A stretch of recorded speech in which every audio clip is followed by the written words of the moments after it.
lo que estaba sucediendo hasta ese momento de interesante. No, primero, ese debate tuvo muy poco público, lo cual era un indicador de que efectivamente la mayoría de la gente estaba, por supuesto, que iba a ganar Trump, por lo cual digo, ¿para qué ver un debate, digamos, en donde la elección ya empieza a estar bastante cantada? Hubo muchísimo más audiencia en el debate de Trump y Kamala. Em, lo interesante, más allá de los números, ¿sí?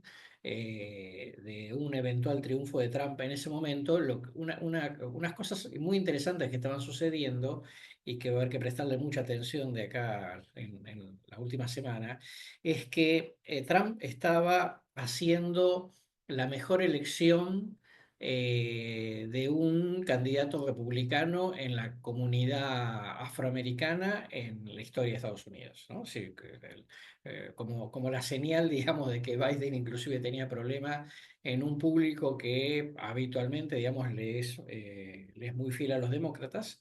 Después, cosas como que si uno veía público hispanoparlante en New Jersey, donde obviamente los demócratas históricamente tuvieron gran diferencia, esa diferencia se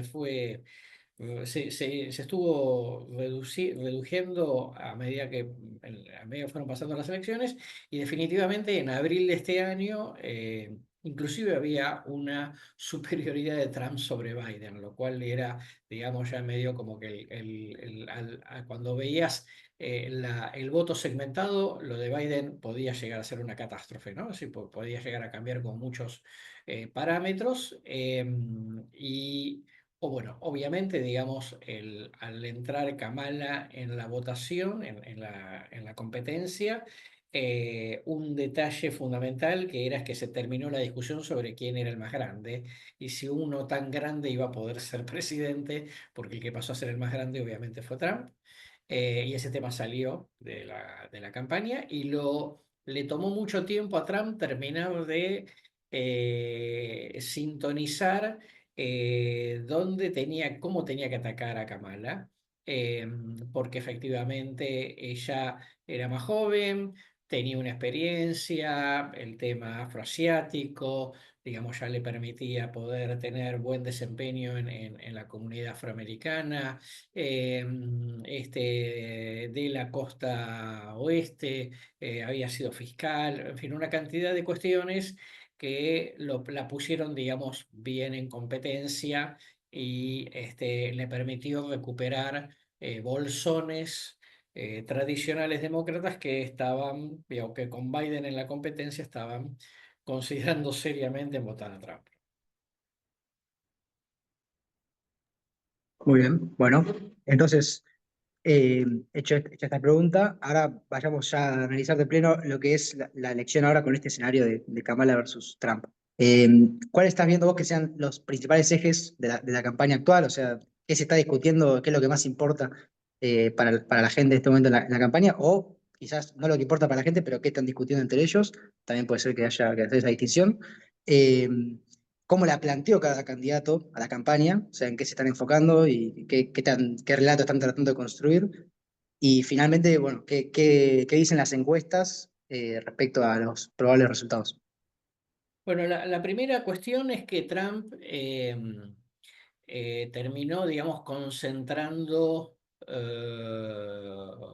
primero, digamos, tengamos en cuenta un detalle, que es que las campañas electorales en la política contemporánea se han convertido básicamente en elecciones del menos malo, ¿no? Digamos, esto es cuánto cada campaña agita el temor sobre el otro más que lo positivo sobre la propia candidatura, ¿no? Pero básicamente Trump le puso mucho énfasis en el tema inmigrantes, que en donde efectivamente tiene una gran ventaja por los temores respecto al tema. Está poniendo mucho énfasis en el tema de el liderazgo, ¿no? Al final, digamos, cuando ataca a Kamala sobre una serie de detalles, básicamente lo que trata de mostrar es la debilidad versus la fortaleza, o sea, la fortaleza de él y la debilidad de Kamala. Y después Kamala como una continuidad de Biden, ¿no? Con todos los aspectos negativos que Biden efectivamente atraía. Kamala lo que está haciendo o lo que está tratando de hacer es poner mucho énfasis en, obviamente, los temores sobre Trump, esos temores sobre Trump que lo llevaron a Biden al triunfo hace 4 años atrás.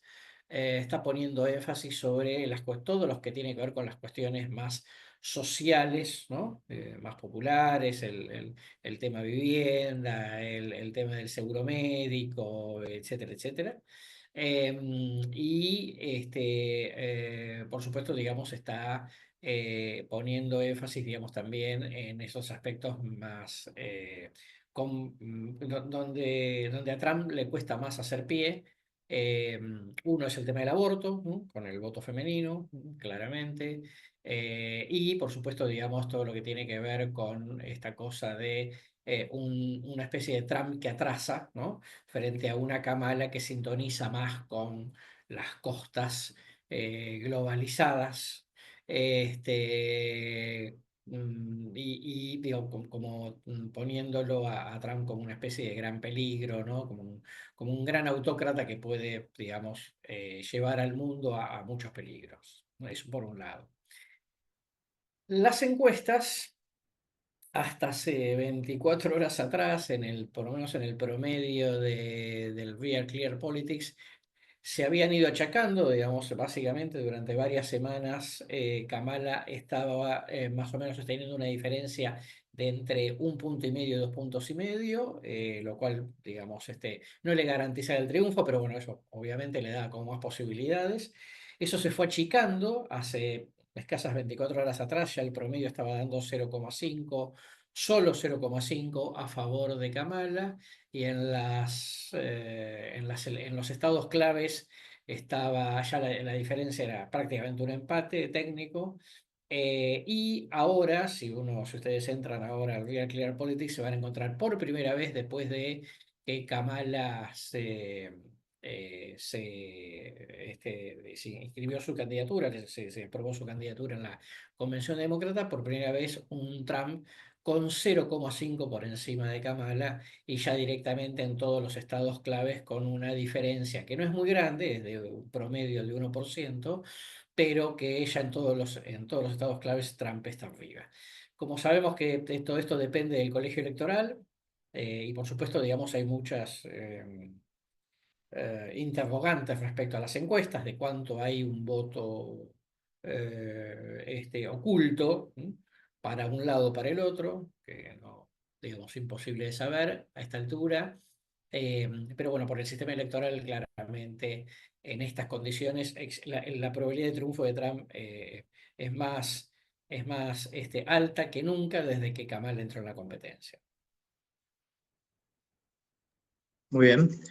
Eh, Ahora te hago la pregunta que siempre en las elecciones se analiza y está bueno insistir sobre esto, el tema de los swing states, ¿no? ¿Cuáles son los estados clave para definir el resultado en este caso?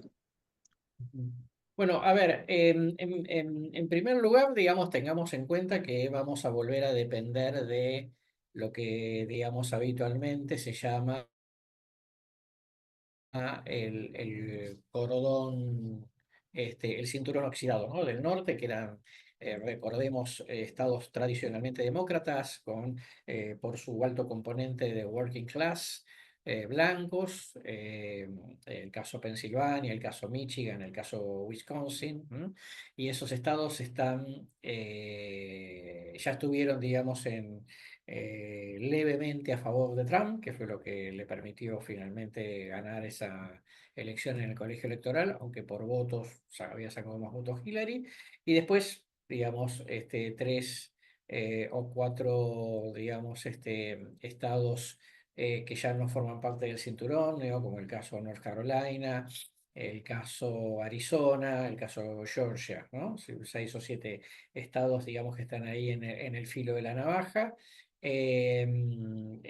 Por eso Kamala eligió de candidato a vice a un personaje del medio oeste americano, ¿no? Que usa armas, digo, como que debería tener un perfil más seductor, ¿no? Para votantes republicanos, además de él ser gobernador de su propio estado. Eso, digamos, por ahora daría como toda la impresión de que, de que las diferencias, digamos, no son como tan favorables, ¿no? Sigo pensando que es una elección que en principio puede ser, digamos, aún gane quien la gane, ¿no? Pero me parece, digamos, que pues, es una elección que va a estar definida en muy pocos votos en los estados claves, como pasó, digamos, en el 2016, que es si uno básicamente tomaba cuatro estados claves, que si yo en su momento saqué el cálculo, si no me equivoco, eran algo así como 160.000 votos, los que podrían haber estado de un lado del otro, sumando esos cuatro estados y que terminaban marcando un triunfo, terminaron marcando un triunfo para Trump. Eh, yo tengo la impresión, digamos, de que Kamala no logró poder volver a recuperar esos votantes, esos como se dice habitualmente en la jerga, como los demócratas de Trump, así como en los 80, digamos, estuvieron los demócratas de Reagan, que es un votante, digamos, y ahí empieza a jugar una cuestión relevante, que es la cuestión de género, ¿no? Digamos, está claro que en determinados segmentos la diferencia de opinión entre hombres y mujeres está siendo,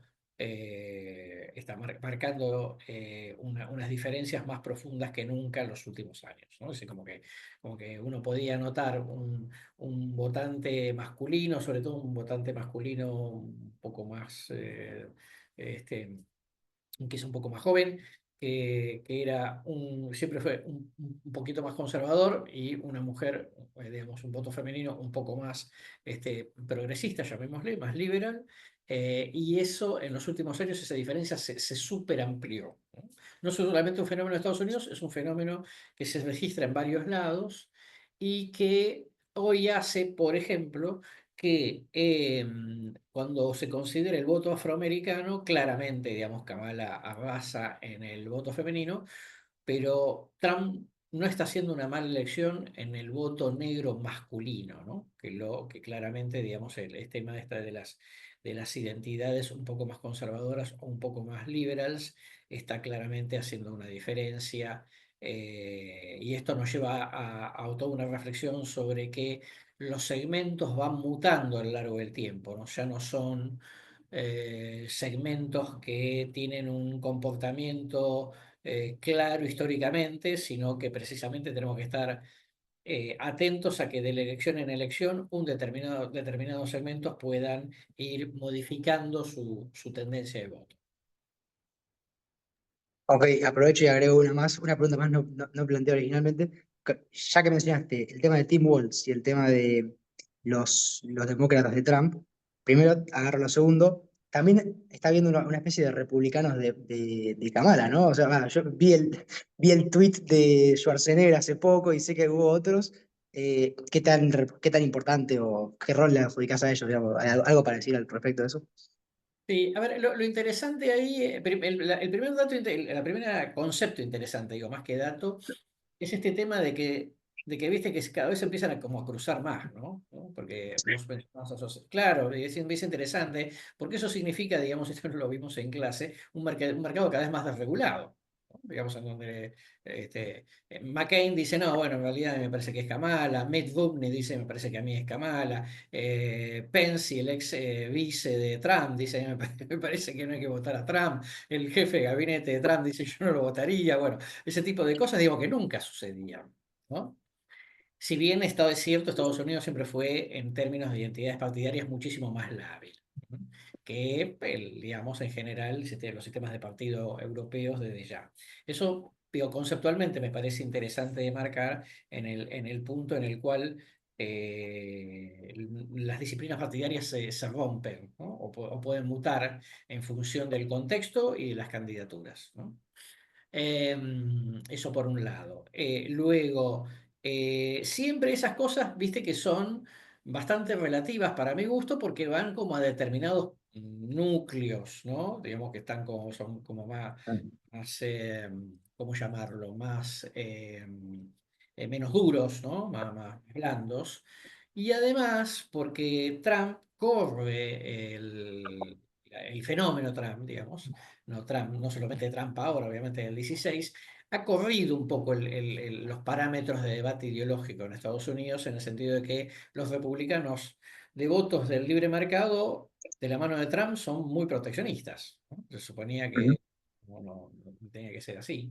Entonces, han sido ganados, digamos, además bueno, esto es lo que estas posturas, digamos, más conservadoras, no solamente en lo ideológico, me refiero ya en una cosa inclusive más, si se quiere, más profunda, eventualmente, que es el conservador en lo valórico, ¿no? Que ya no tiene tanto que ver con yo me considero conservador, pero digamos en este desdibujamiento del mundo, la globalización, el cambio de roles de los sexos, etcétera, etcétera, digamos, pone muchas cosas en cuestionamiento desde el punto de vista valórico. Y me parece que esos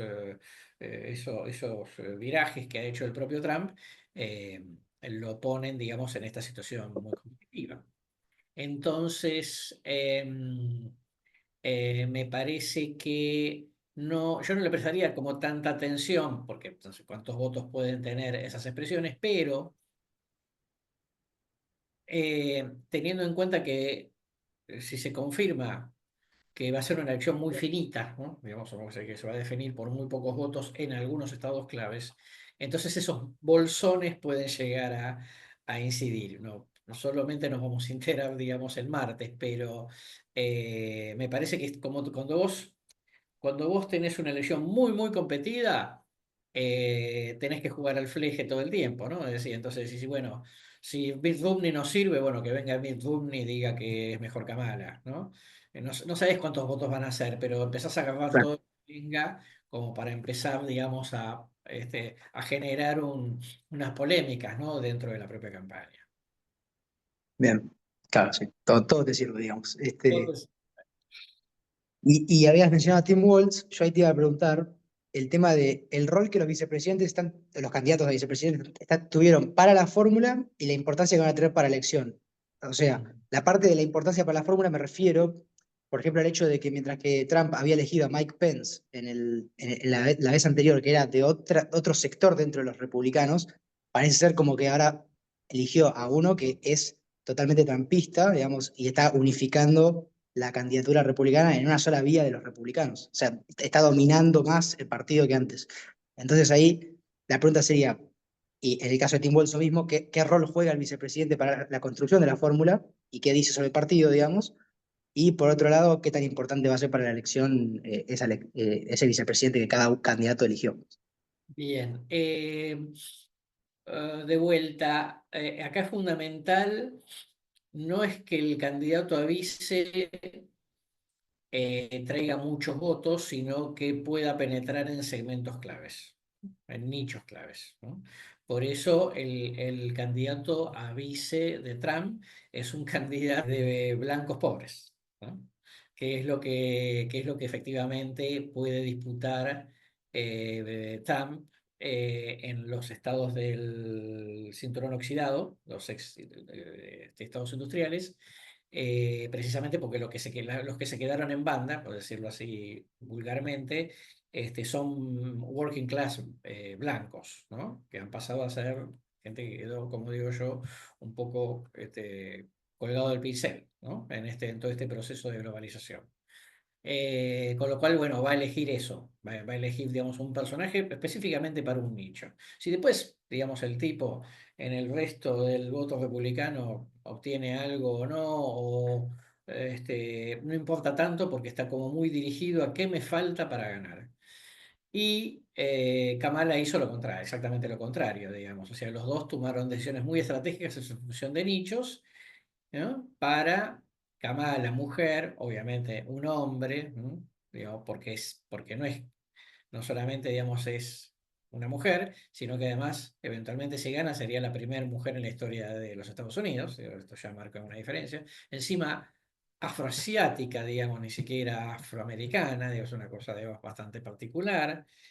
Una Kamala que hasta antes de la decisión de que fuera candidata a presidente, era una figura muy vista con mucho, con muy poco optimismo dentro del propio establishment demócrata, ¿no? No había tenido un rol muy lucido como vicepresidenta, o sea, no, realmente no era una buena figura, ¿no? Y por eso se miraban, se buscaban otras opciones. Y entonces, efectivamente, volviendo al punto, lo que Kamala hizo fue buscar a alguien que la complementara bien a ella para desarmar temores sobre ella, ¿no? Es decir, si ella es una mujer, pongo un hombre. Si es afroasiática, entonces pongo un blanco. Si ella es de la costa más progresista de los Estados Unidos, San Francisco, es lo progresista de lo progresista, entonces pongo uno del medio oeste, ¿no? Que es gobernador, que tiene experiencia, porque ella, digamos, entre fiscal y representante y vicepresidenta, sin experiencia ejecutiva, un tipo que le gustan las armas, ¿no? Entonces, con lo cual desarma, trata de desarmar un poco, digamos, el prejuicio anti-armas por parte de ella y el público más demócrata, más liberal. Me parece que fueron a los nichos, me parece que como concepto está ok. Después, viste, vamos a ver cuánto finalmente rinden en la cancha al final de la carrera, ¿no? Ahora, brevemente, el caso de Tim Walz, perfecto, lo entendí, pero en el caso de Vance, ese voto de los que quedaron fuera de la globalización, de lo que vos describiste, ¿no lo tenía ya Trump? Digamos, ¿le hacía falta elegir un vice de ese nicho? Bueno, lo que pasa es que no te olvides que Trump perdió la última elección, ¿no? Eh, y entonces el punto es, yo creo que lo que trata es de digo, es un votante lábil, ¿no? Digo, ¿no? Lo tenía, vamos a decir, si lo tuvo en el 16, ¿no? Y obviamente no le alcanzó para el 20. Entonces el tema es, bueno, vamos a reforzar sobre ese punto, ¿no? Porque ahí un voto más, un voto menos en Wisconsin, Pensilvania, Michigan, digo, puede ser la diferencia entre la vida y la muerte. Entonces digo, vamos a elegir un personaje, digo, que realmente pueda, sin su historia personal, pueda representar cabalmente ese nicho. Perfecto, ok. Vamos a hacer así. Son y media, voy a hacer una pregunta más. Si quieren, el resto vaya prendiendo las cámaras y preparen sus preguntas, digamos, si quieren me levantan las manos, así yo después selecciono a los que quieran preguntar, pero cuando entremos en esta fase, please prendan las cámaras para conversar con el invitado. Y bueno, como digo, levanten la mano y yo selecciono quién pregunta. Entonces vamos con una última. Vi hace poco un artículo del politólogo Yuval Levin de Estados Unidos que planteaba que las últimas campañas los candidatos están haciendo como una cuestión de vida o muerte, como si yo no gano, la democracia se va, y esto viene de ambos frentes, ¿eh? Muy radical, como esto es la elección es una cuestión de vida o muerte, digamos. Si no me elegís a mí, se va todo al diablo. La democracia está en riesgo, es una cita de ambos, tanto de Trump como de Harris. Eh, pero sin embargo, él plantea que Estados Unidos, digamos, cuando tiene esta polarización tan fuerte, en realidad los gobiernos no logran modificar tantas cosas como querrían por el propio sistema norteamericano y las instituciones, digamos, los checks and balances. Yo ahí te quería preguntar, no tanto sobre eso, sino sobre, desde la opinión pública, cómo se percibe eso, digamos. ¿Realmente la gente se la está creyendo que es esto o se nos va la democracia? ¿O ya se anticipan una especie de gobierno de todas formas bloqueado o más de lo mismo? ¿Cuánto cree la gente que va a cambiar realmente si uno u otro resulta electo? Bien. A ver, primero, la política contemporánea ayuda a la polarización, ¿no? La cultiva, por así decirlo, la promueve, porque es la mejor manera en la cual vos te movilices en función de que pienses que que el final de la elección, el resultado puede ser un resultado dramático, ¿no? Para un lado o para el otro.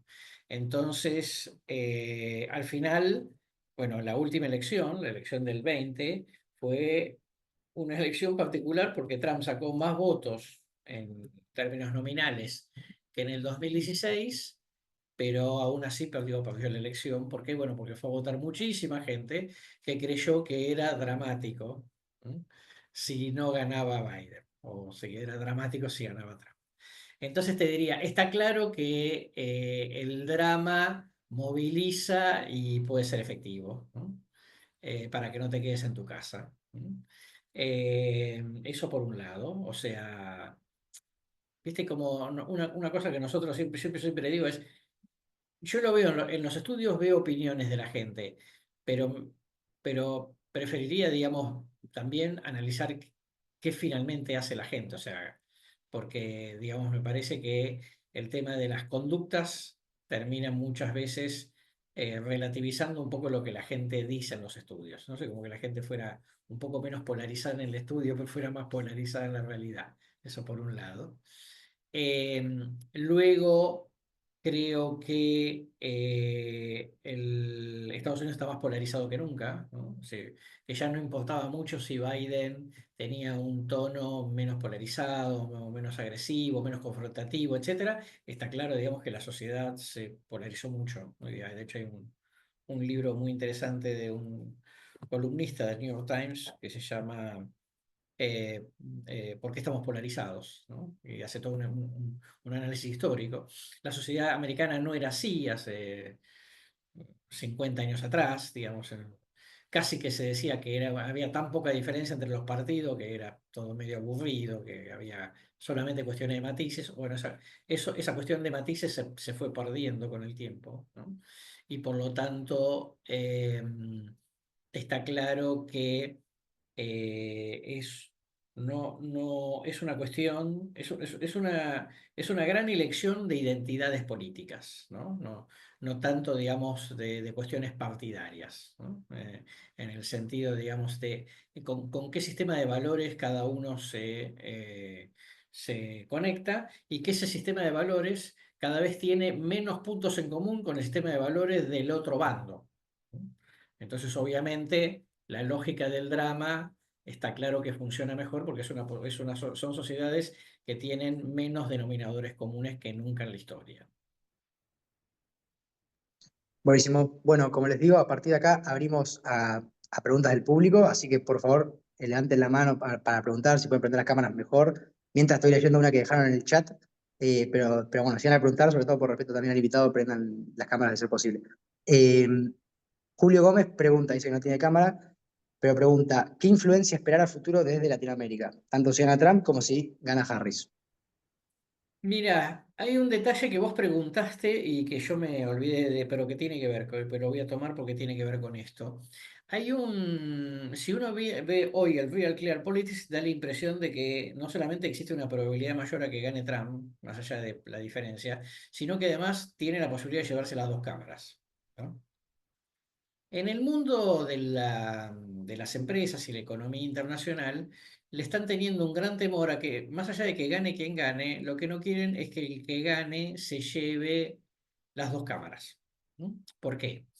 Porque los analistas creen que los dos candidatos son proclives a incrementar el gasto público.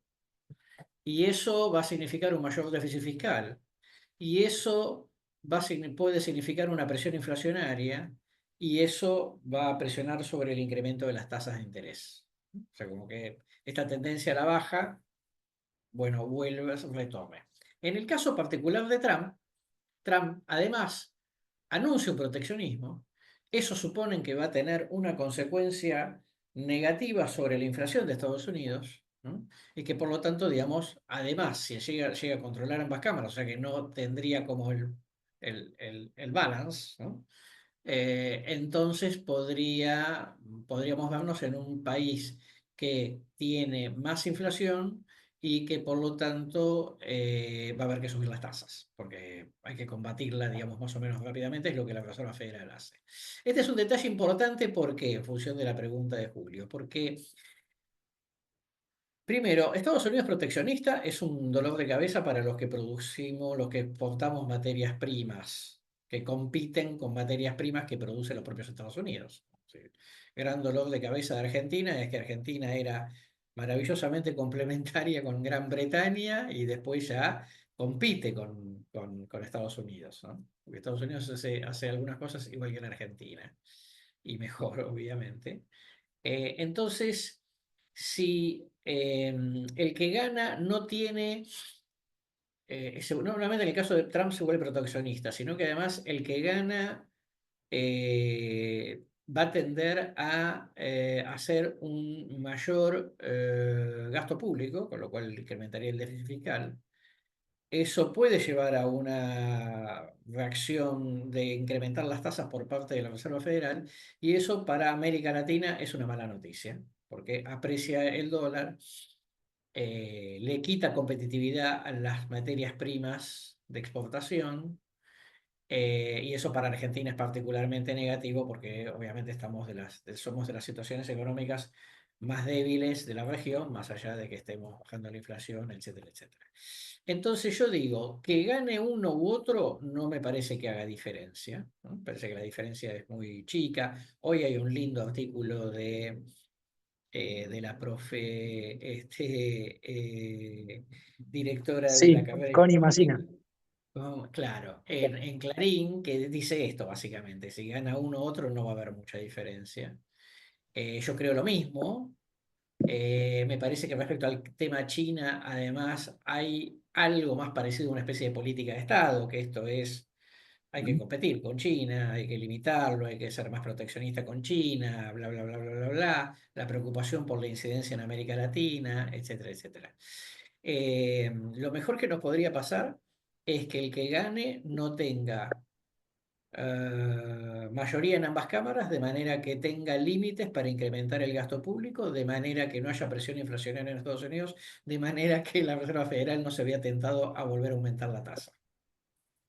Situación parecida en Francia, pasaba algo parecido. La gente decía, por favor, que nadie gane por palizas.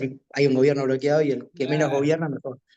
El mejor gobierno es totalmente, el que menos gobierna, como diría claro, Jefferson. claro, Este, bueno, vamos a totalmente. dejar este espacio a unas preguntas. Primero vamos con Agus Ruiz y después con Manu. Dale. Dale, gracias.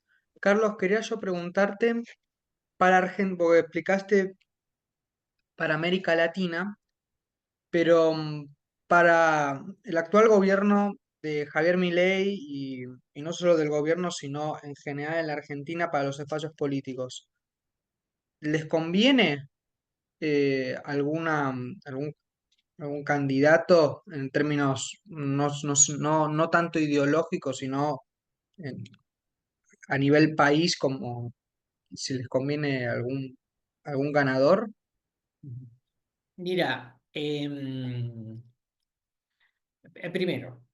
Yo le bajaría totalmente la expectativa a que algún tipo de coincidencia filosófica, ideológica, va a favorecer a la Argentina, digo, porque la Argentina puede ser un problema, ¿no?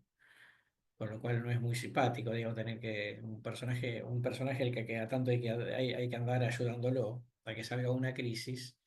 Por lo tanto, yo no creo que ninguno de los dos que gane vaya a tener demasiada diferencia en la incidencia de la relación, por ejemplo, del Fondo Monetario y las cosas que el Fondo Monetario le pide a la Argentina, porque después está la burocracia del fondo, digamos, no es solamente un tema de... Puede haber algunos gestos, pero Biden ha hecho un montón de gestos a favor del gobierno de Milei, así que Milei no se puede quejar por eso.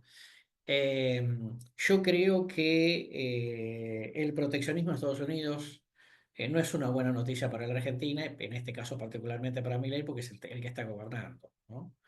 Entonces, de vuelta, yo no veo mucha diferencia entre los dos respecto a la Argentina en general, más allá particularmente del caso Milei, y me parece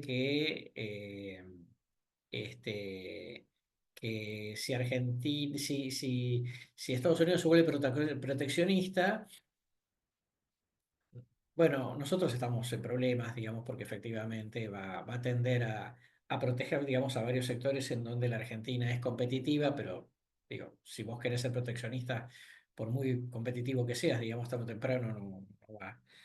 Si Argentina además tiene un dólar un poco sobrevaluado, un peso sobrevaluado, mejor dicho, entonces tenés más complicaciones de competencia, ¿no? Entonces, en definitiva, yo diría, no, tómenlo un poco con pinzas, pero casi que en realidad a Milei le convendría un poco más Kamala porque es menos proteccionista que Trump, más allá de la buena onda con Trump, pero tampoco digamos es que si gana Kamala, Argentina va a tener problemas en la relación. Digo, creo que hay algunas cosas en donde hay encolumnamiento, por lo menos en esta etapa de Argentina, ¿sí? Que no genere, digamos, como demasiada, que no genere ningún conflicto innecesario, vamos a decir así, más allá de, digamos, y no creo que nadie, ninguno de los dos, eh, digo, si gana Trump, obviamente va a querer ayudarlo a Milei, pero no creo que Kamala Harris, si gana, sea un obstáculo en el Fondo Monetario para que Argentina no renueve un acuerdo. O sea, tampoco lo veo, digamos, como un tema difícil, ¿no? Muy bien, Vale, bueno, vamos con Manu. gracias.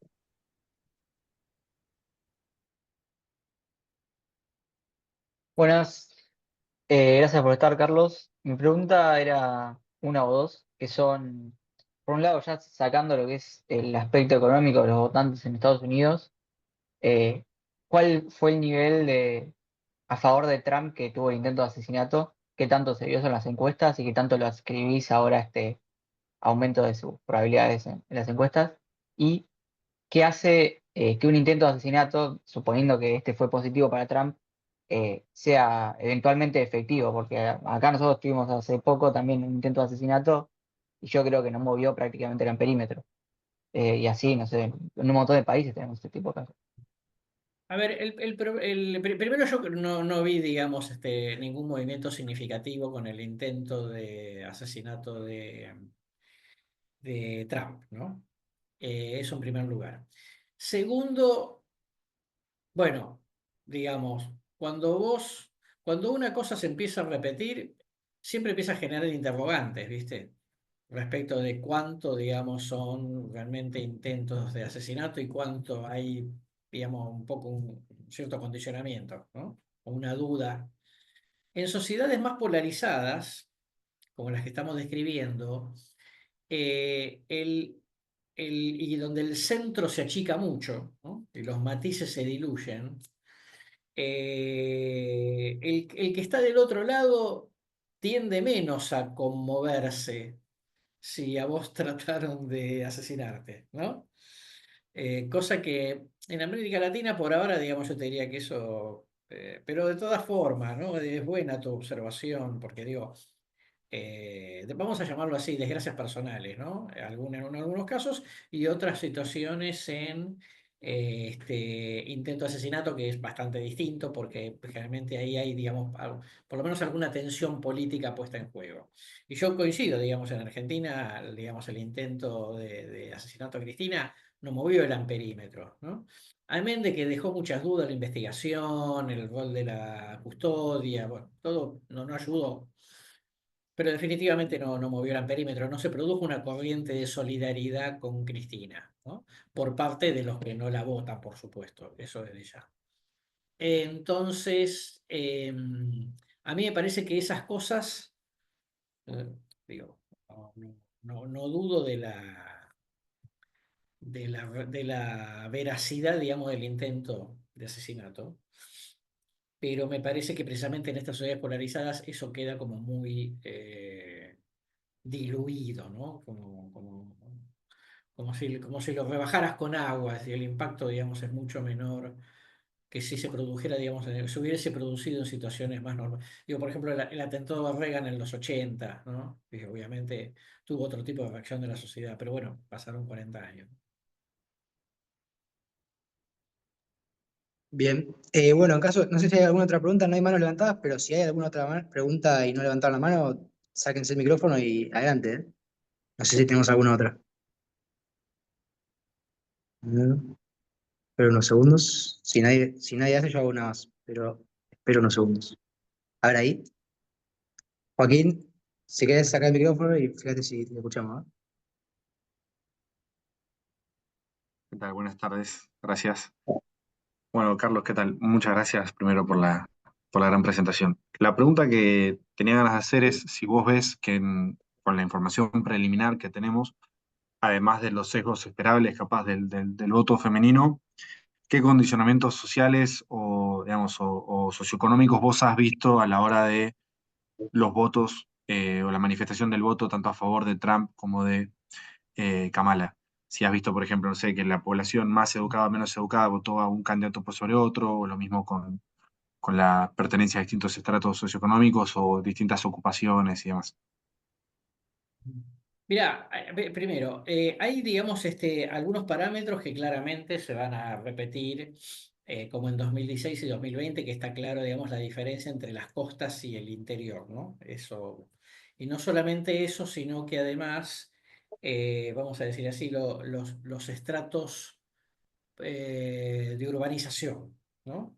Digo, en general, en las grandes ciudades, digo, van a ganar los demócratas y a medida que las poblaciones van siendo más pequeñas, digamos, van a ganar Trump. Eso sin lugar a dudas, eso tiende a repetirse desde ya. Eso en primer término. Segundo, que yo creo que nos vamos a encontrar, digamos, con algunas novedades. Entre otras porque hay una clara percepción de que Biden, o sea, aunque todos los indicadores económicos han sido muy positivos de Biden, en términos objetivos, esto también, digamos, nos debe traer una reflexión sobre sí, cuánto la gente vota con el bolsillo, ¿no? Cosa que yo siempre relativizo en clase, porque digo, no es así de simple el bolsillo voto, ¿no? Sino es las expectativas que te genera esa cuestión. Entonces, Biden dejó la impresión de que hoy vivir en Estados Unidos es más caro con sueldos que no progresan, digamos, mucho, aunque haya más empleo y bueno, hay nivel de actividad económica, aunque hayan bajado la inflación sin entrar en una recesión, todo está bien. Pero la percepción de la opinión pública está yendo un poco por otro lado, y ahí es donde se empieza a encontrar Trump con voto hispano, working class, inmigrante, que dice, pero Biden, antes llenaba el carro del supermercado y ahora con $100 no compro nada, ¿no? Entonces esto tiene que ver con el tema de los indicadores económicos tienen que ser totalmente relativizados en función de cómo percibe la gente lo que está pasando con la economía en Estados Unidos o lo que le ha pasado a lo largo del tiempo. Entonces, bueno, buen rendimiento macroeconómico, sí, pero la sensación de que la plata no te alcanza, ¿no? Y que si bien digamos, el primer año de la pandemia fue el primer año, el último año de Trump, lo cierto es que, bueno, con qué registro de memoria te quedás, ¿no? Con que la plata no te está alcanzando con Biden de presidente, ¿no? Entonces yo creo que ahí vamos a ver una serie de comportamientos atípicos, ¿no? En los distintos segmentos que nos relativiza mucho el viejo,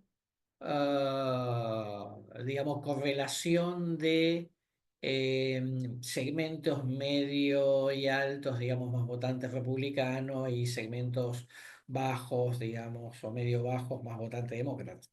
Por supuesto que algo de eso va a existir desde ya, pero muy cruzado con una serie de situaciones que influyen, ¿no? Digamos, sobre esta cuestión. Yo eh, creo que además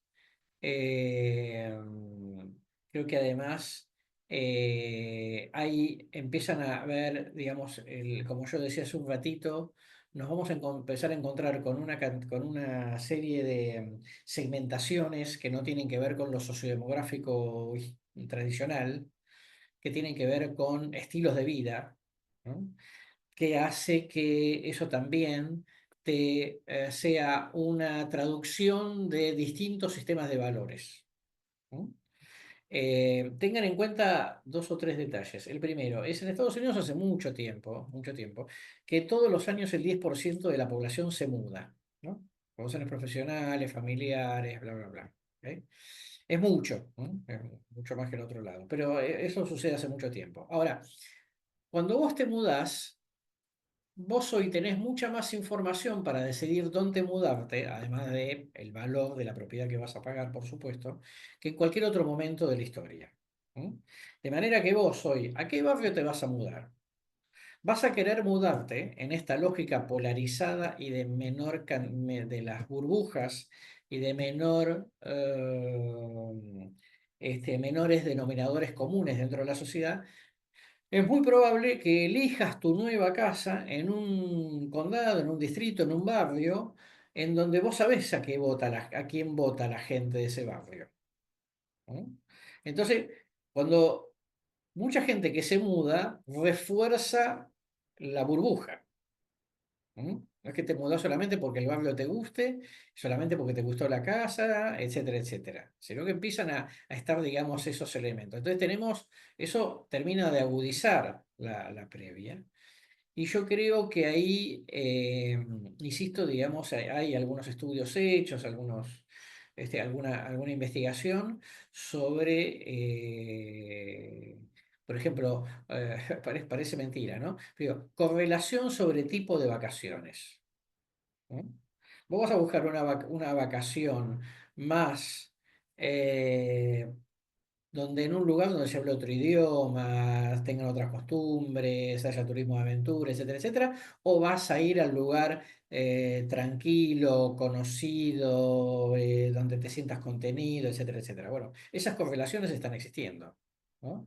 O si vos tenés comida saludable, vegetales, veganos, bla, bla, bla, bla, bla, bla, o si sos, digamos, de la dieta tradicional americana.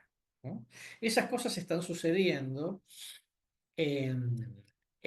por esto que estamos diciendo. Cuando uno habla de se polariza, uno tiende a pensar, digamos, como más automáticamente en la polarización política, pero atrás de eso hay sistemas de valores. Por eso yo decía hace un ratito que la literatura, digamos, habla mucho sobre la pelea de identidades, ¿no? Más que sobre las cuestiones ideológicas partidarias tradicionales. Bien, vamos a ver si hay otra pregunta. Justo te iba a agregar un comentario sobre eso. Creo que si vas al diario New York Times, me pareció ver hace poco, hay una especie de gráfico que mostraba las mudanzas de los votantes. Creo que si buscan ahora está. O sea, los que eran barrios hard y súper que apoyaban, digamos, a Trump o a Harris y cómo se estaban moviendo los votantes de un barrio a otro y que eso influenciaba el voto, no sé, interesante, no lo llegué a llegar, pero en New York Times hay algo así ahora. Bueno, no sé si hay alguna otra pregunta, si quieren levanten la mano mientras, hay una en el chat de Lautaro, que tampoco puede hablar, pero te quería preguntar si ves la posibilidad de que Trump vuelva a denunciar fraude en caso de perder. Bueno, sí, casi te diría que seguro. ¿Ve? No se la va a perder. Y de alguna manera también porque refleja su propio público, ¿no? Digo, más allá de Trump, ¿no? El hecho de que hay un enorme crecimiento en los últimos años respecto de que si gana el otro que no es el tuyo, tendés a pensar, digamos, de que ahí hubo fraude, de que fue una elección que se robó. Eso lo piensa, digamos, hoy la mayor parte de los votantes de Trump respecto a lo que pasó en el 2020. Entonces, obviamente estamos claramente en un dolor de cabeza importante respecto de la legitimidad de la elección y obviamente también de la democracia, ¿no? Cosa que no era inédita, ¿no? Eh, dos comentarios sobre cosas que estuvieron preguntando que no quería olvidar de decirme. La primera es que si gana Trump, va a ser la tercera elección de cambio seguida, ¿no? Es decir, la del 16, la del 20 y ahora la del 24. Cosa que en general teníamos esta cosa de que eran dos periodos demócratas, dos periodos republicanos, con muy poca, digamos, diferencia en ese sentido. Por lo cual, digamos, la regla es el cambio, ¿no? Es decir, eso por un lado. Y el otro detalle que yo quería hacer trayendo un poquito a la memoria para que veamos un poco lo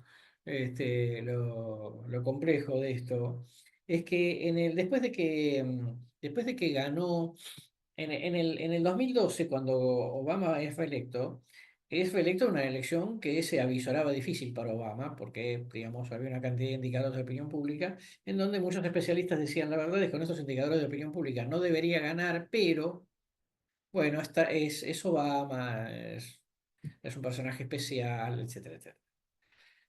En el 2012, Obama hace un maravilloso trabajo con el microtargeting y básicamente lo que hace es ganar en todas las minorías, ¿no? Las afroamericanas, los hispanos, los asiáticos, la comunidad gay, bla, bla, bla. Porque, entre otras cosas, porque el hogar clásico americano de cuatro integrantes blancos digamos, que viven, que no, digo, que viven en una casa y que no se divorciaron, y etcétera, etcétera, empezó a ser, va de censo en censo, digamos, se va reduciendo su proporción dentro de la población. Creo que creo que no superan hoy el 30%, cuando en su momento obviamente era la mayoría. Como el voto republicano correlacionaba mejor con esos votantes, ¿no? De hogar clásico de cuatro integrantes, mucho más si son profesionales, etcétera. Y esa proporción se va reduciendo de censo en censo. Entonces, allá como por el 2015, sí, 2014, 2015, hubo algunos con alguna razón, digamos, con alguna evidencia, con esta evidencia empírica, que dijeron la verdad es que tal cual está cambiando la demografía de los Estados Unidos, que los republicanos vuelvan a ganar una elección va a ser medio complicado, ¿no? ¿Por qué? Porque su base, digamos, su base social y clásica se iba a reducir. Ahora, esto, digo, cosas que se dijeron en 2014, 2015, en el 2016 ganó Trump, ¿no? Y esto también lo que nos indica es que es muy difícil, o mejor dicho, sería muy arriesgado hacer afirmaciones permanentes sobre las correlaciones de voto, que me parece que van modificándose cada vez más de elección en elección. Esto digo por el hecho de que si esta vuelta determinados segmentos les diesen, por ejemplo, un triunfo a Trump, no deberíamos suponer que eso va a ser sí o sí de la misma manera en el 2028. Creo que perfectamente, digamos, puede cambiar. Muy bien. Había una pregunta de Joaquín primero y después leo la del chat. Vale. Carlos, me quedé pensando un poco en lo primero que te preguntaba, estos factores identitarios del voto y sobre todo con esto que decís vos del cambio de la base del votante republicano y demás.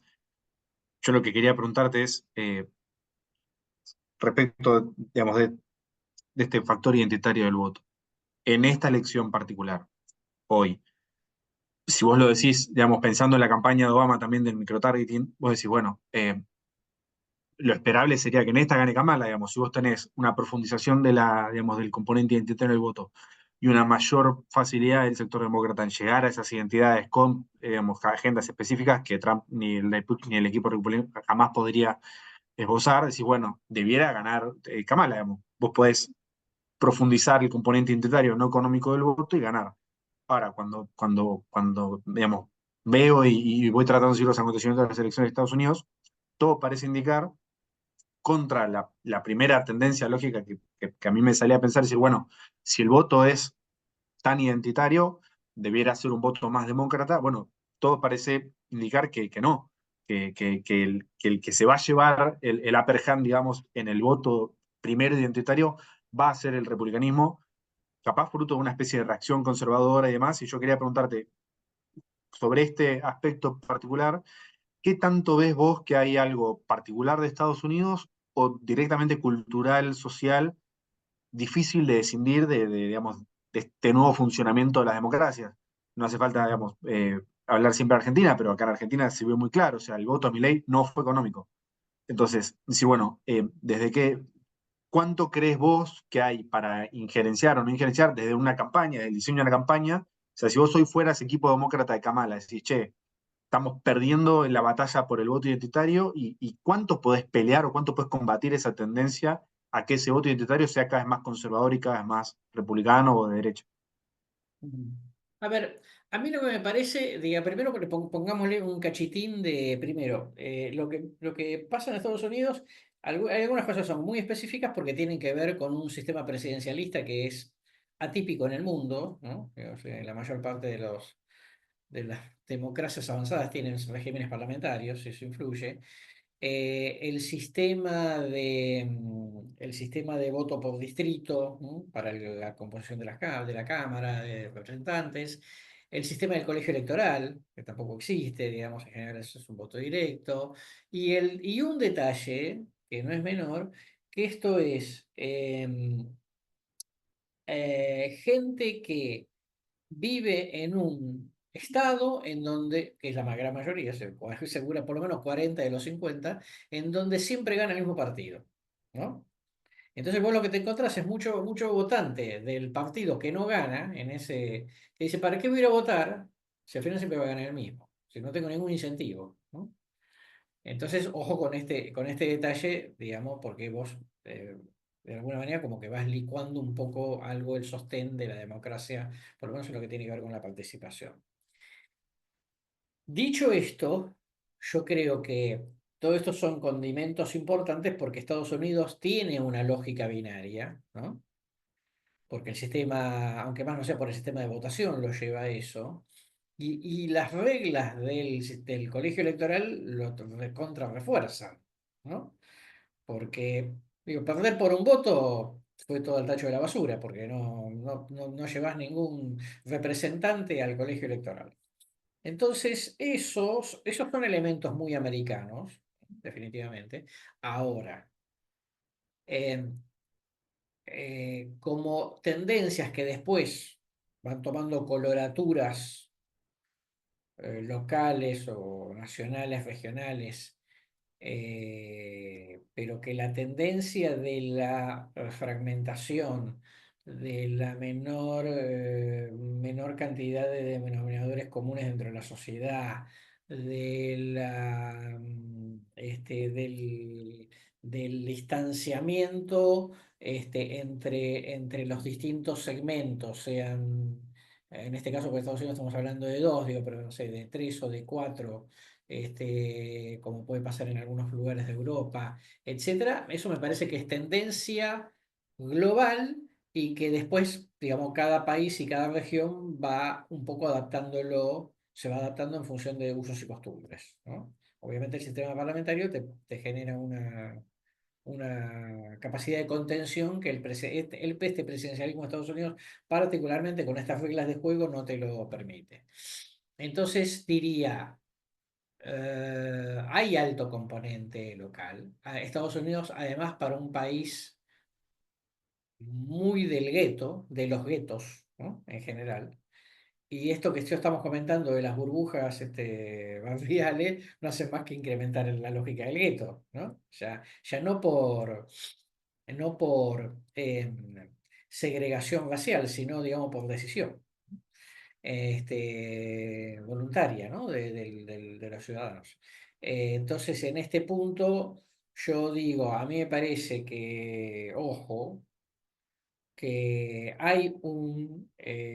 que las sociedades reaccionan a, a cierta sobredosis de cambio de valores, ¿no? Yo creo que la cultura woke está cansando, ¿no? Definitivamente, ¿no? Que la cancelación, que lo políticamente correcto, digamos, claramente está cansando.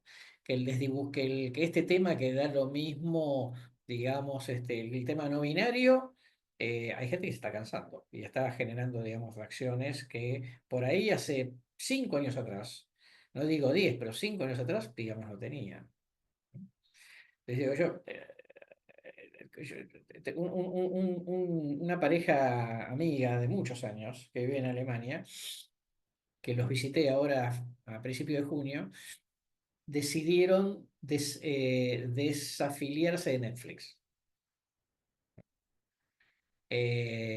Porque consideran que Netflix tiene un exceso de mensaje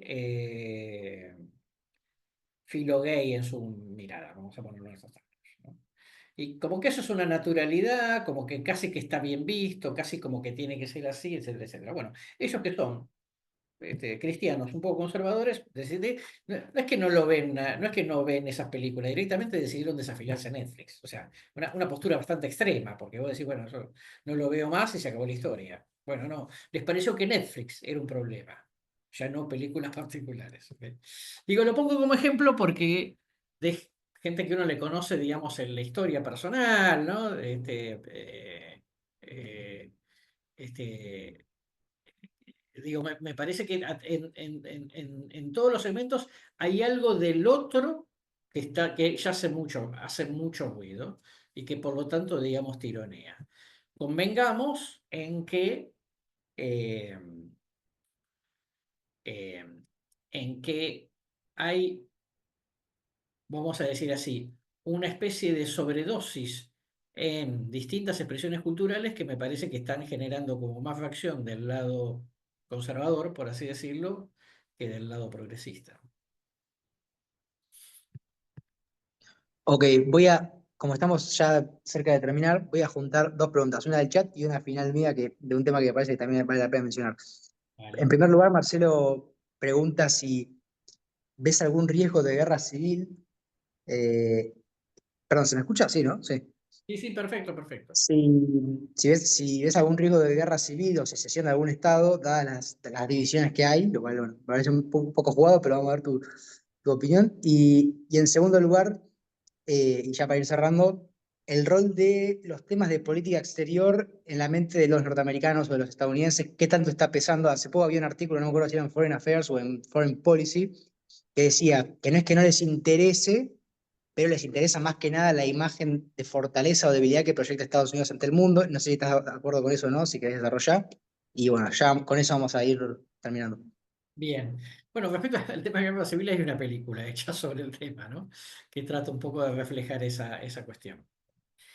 Yo no lo creo, realmente no lo creo, porque la verdad es que si uno ve cómo reaccionó el sistema, para bien o para mal, digamos, en el 2020, o todos los defectos que el sistema puede tener, digo, las Fuerzas Armadas, la Corte Suprema, bla, bla, bla, yo te diría que me parece como muy difícil que haya esa cuestión. Pero la verdad es que es cierto, es que la situación es, digo, mm, si pierde Trump, puede haber más problemas que si pierde Kamala. Esa es la sensación que tengo, ¿no? Sin llegar a una guerra civil, pero que puede haber mucho conato de violencia, podría ser. De hecho, digamos ayer, decidieron reforzar la seguridad en los centros de votación, ¿no? Digo, porque temen que pueda haber problemas.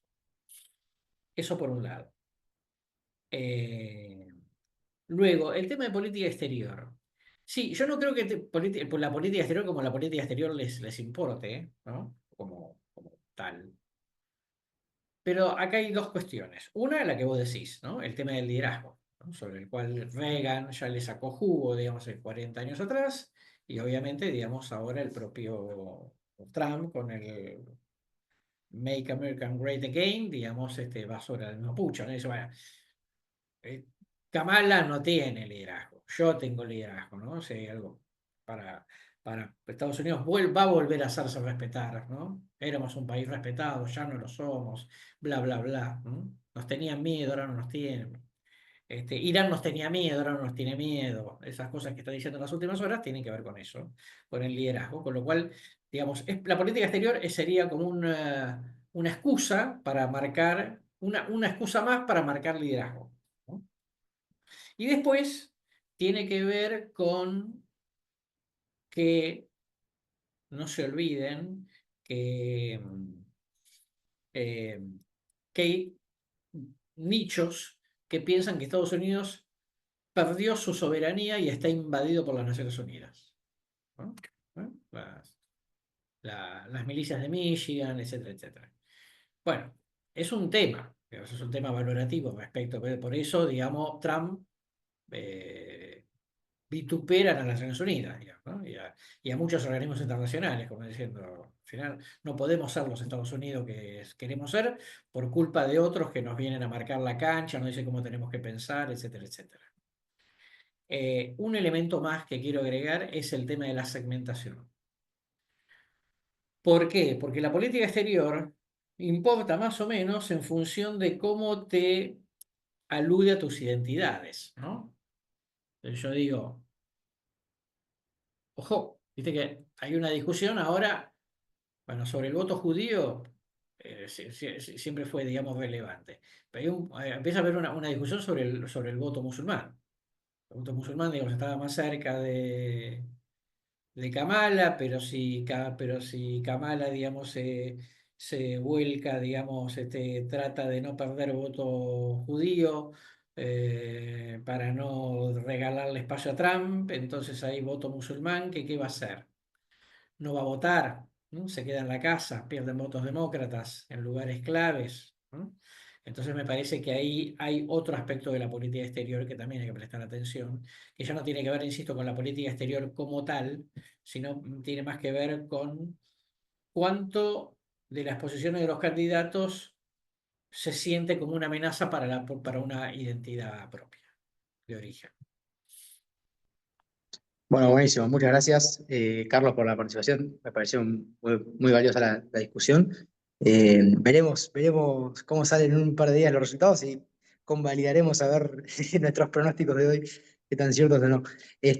Breves anuncios para las próximas actividades. El próximo martes y miércoles tenemos una feria de empleo que vamos a estar anunciando dentro de poco en nuestras redes, así que estén atentos. Es para estudiantes de Ciencias Políticas y Relaciones Internacionales.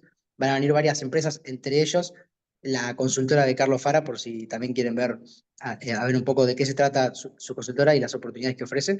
Eh, Estén atentos a las redes, como digo, para ver los horarios y las empresas y, bueno, inscribirse para venir. Y el jueves que viene ya tenemos un cierre de actividades y ceremonia final, digamos, del club, al menos. Así que la semana que viene se vienen un par de actividades. Estén atentos. Carlos, nuevamente muchas gracias por la reunión y nos veremos en la próxima. Un placer, que tengan linda tarde. Suerte.